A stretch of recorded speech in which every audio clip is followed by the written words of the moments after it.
আসসালামু আলাইকুম এভরিওয়ান, আশা করি সবাই ভালো আছেন, আল্লাহর রহমতে নিরাপদে আছেন। তো আসলে ভূমিকম্প অনেক দিন হয়ে গেল এবং দেশে কিছু মৃদু ভূকম্পন হচ্ছে আমরা দেখতে পাচ্ছি। তো আজকে মূলত কথা বলবো যে ভূমিকম্প যখন ওই দিন হলো 5.7 মাত্রার, প্রায় 10 জনের মতো নিহত হয়েছে এবং আহত প্রায় কয়েক শতাধিক হয়েছে আমরা দেখতে পারলাম। বাট ঢাকাতে যেই ধরনের আসলে বিল্ডিং কোড না মেনে তৈরি হয়েছে, রাজুকের অনুমতি নেয়নি এবং হয়তো বা উচ্চপদস্থ কর্মকর্তারাও টাকা খেয়ে তাদের বিভিন্ন বিল্ডিং সার্টিফাইড করে দিয়েছে। আমরা দেখেছি, আমরা জানি বাংলাদেশ কিসের দেশ, দুর্নীতির দেশ। সুতরাং এখন আমি আসলে কোনো ধরনের পদক্ষেপ দেখতে পারছি না।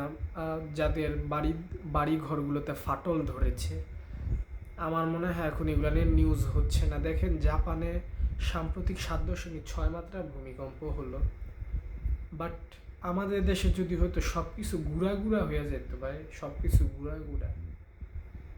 কেন বলতেছেন? যেই আপনি বলতেছেন যেটা আল্লাহ করতেছে, আল্লাহ করে, সৃষ্টিকর্তার উসিলাতেই সব হচ্ছে। এবং তাহলে আপনি রিজিকের জন্য কাজ করতে যাওয়ার দরকার কি? আপনি বসে থাকেন, আপনি সবই বোঝেন যে বাচ্চাকে একটা ভালো স্কুলে পড়াইতে হবে। আপনি সত্যি করে বলেন, আপনি ঢাকায় আসছেন কিসের জন্য? অবশ্যই বাচ্চাকে ভালো একটা স্কুলে ভর্তি করানোর জন্য, যাতে ওর ফিউচার ভালো হয়, যাতে ওর জীবনটা সুন্দর হয়, যেন আপনি ভালো থাকতে পারেন। এখানে সব কিছুই ভালো, যানবাহন ব্যবস্থা, শিক্ষা ব্যবস্থা বাংলাদেশে অন্যান্য জেলার তুলনায়, বিভাগের তুলনায়।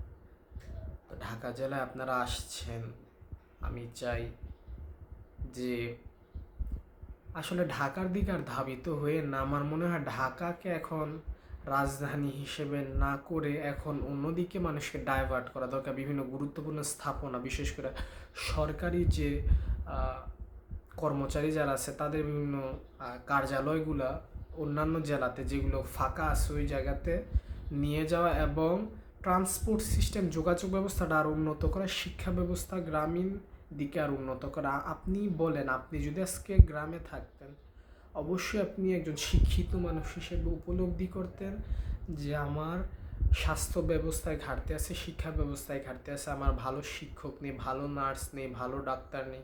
আপনি অবশ্যই সরকার পর্যায়ে যদি যাওয়া লাগতো যাইতেন, যদি আপনি আপনার ন্যায্য অধিকার না পেতেন। বাট আমরা চুপ করে থাকি, আমরা কি করি, ঢাকায় এসে পড়ি। বাট একটা শহর কত মানুষের চাপ নিতে পারে বলেন? এখানে যদি বড় ধরনের ভূমিকম্প হয়, কিচ্ছু থাকবে না। সুতরাং আপনারা সচেতন হন। শুধু জলাভূমি ভরাট করে, বালি দিয়ে ভরাট করে বাড়ি করছে 10 তলা 15 তলা, এগুলো কি? কত শিক্ষা প্রতিষ্ঠান আছে এখন জীর্ণ শীর্ণ। আমার মনে হয় 7-8 মাত্রা ভূমিকম্প হলে ঢাকার সব বিল্ডিং ধসে পড়ে, সব, গুটি কয়েক ছাড়া 99.99% আমার মনে হয়। বাট কারণ 7 মাত্রা ভূমিকম্পন আপনি সোজা কথা মনে করেন না, 9 মাত্রা ভূমিকম্পন তো বহু দূরের কথা। সুতরাং এটা থেকে কিভাবে প্রিভেনশন নেওয়া যায়, এইসব অনেকে বলে যে আল্লাহ আমাদের রক্ষা করবে, বাট আল্লাহ আপনাকে একটা সুন্দর ব্রেইন দিছে, এটাই আল্লাহ আপনার দিছে, বিবেক দিছে। আপনি ভাবেন, আপনি আগুনের কাছে গিয়ে ঝাঁপ দিবেন, আমি যদি বলি দিবেন না, পায়ে কুড়াল মারবেন না। বাট এই যে ঢাকা শহরে থাকতেছেন, জনসংখ্যার কোনো নিয়ন্ত্রণ নাই, এটা কি আমরা নিজেদেরকে দায়ী করব না? যাই হোক, আমি আপনাদের মাঝে কোনো আতঙ্ক ছড়াতে চাচ্ছি না যে ভূমিকম্প এই হইব হে হইব। আতঙ্ক ছড়ায় কোনো লাভ নেই। ভূমিকম্পের সময় আপনার দৌড়াদৌড়ি করে কোনো লাভ নেই। ভূমিকম্প যখনই হইব বাসা থাকবেন, কারণ মানুষ দৌড়াদৌড়ি হুড়োহুড়ি করতে গিয়ে আরও মারা যায়। আতঙ্ক না, আমি আপনাদের মাঝে কোনো আতঙ্ক বিস্তার করতে আসিনি। আপনারা সচেতন হন, আগে সচেতন হন। আমরা যেমন পরীক্ষার আগে 2-1 দিন বন্ধ দেয়, আমরা বিষয়গুলো রিভাইজ করি, পড়াশোনা করি যেন পরীক্ষাটা ভালো হয়, ঠিক এইটাই। ভূমিকম্প তো কোনো প্রতিরোধ করার কোনো বিষয় না। ভূমিকম্প থেকে কিভাবে ক্ষয়ক্ষতি কমানো যায় সেটার চিন্তা আমাদের করতে হবে। নাহলে জাপান এতদিন ধূলিসাৎ হয়ে যেত, কেন আমাদের দেশ ভূমিকম্প প্রবণ দেখে কি আমরা দেশ ছেড়ে চলে যাবো? সেসমিক ডিজাইন আপনারা বানান, আপনারা ভূমিকম্প সহনশীল বিল্ডিং তৈরি করেন, কেন তৈরি করবেন না? 10 তলা যে বিল্ডিংগুলো আছে, কাইটা 2-3 তলা বানায় ফেলেন।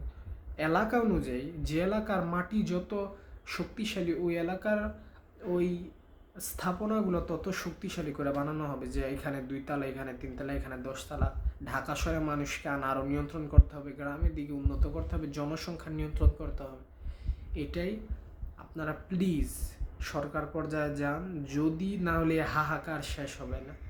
যেদিন বড় একটা ভূমিকম্প হবে কিচ্ছু থাকবে না, কিচ্ছু থাকবে না। নাহলে জাপানের মতো দেশ ধ্বংস হয়ে যেত, তাহলে আফগানিস্তানে কেন ভূমিকম্প আপনি বলেন? সেখানে তো আমি যতটুকু জানি, if I am not wrong, তাদের শেভ করার জন্য ফোমও নেয়, শেভিং ফোমও নেয়। সে দেশে কেন? আর আমাদের দেশের তো অলিয়া উলিয়ার দেশ, সারাদিন খালি অলিয়া উলিয়াই হইতে আছে, নামাজ মানুষ পড়তে আছে, যে ঘুষ খায় হ্যাঁ নামাজ পড়ে, যে সুদ খায় নামাজ পড়ে। তো পার্থক্যটা কি? আপনি কাজে কর্মে কি মানতেছেন?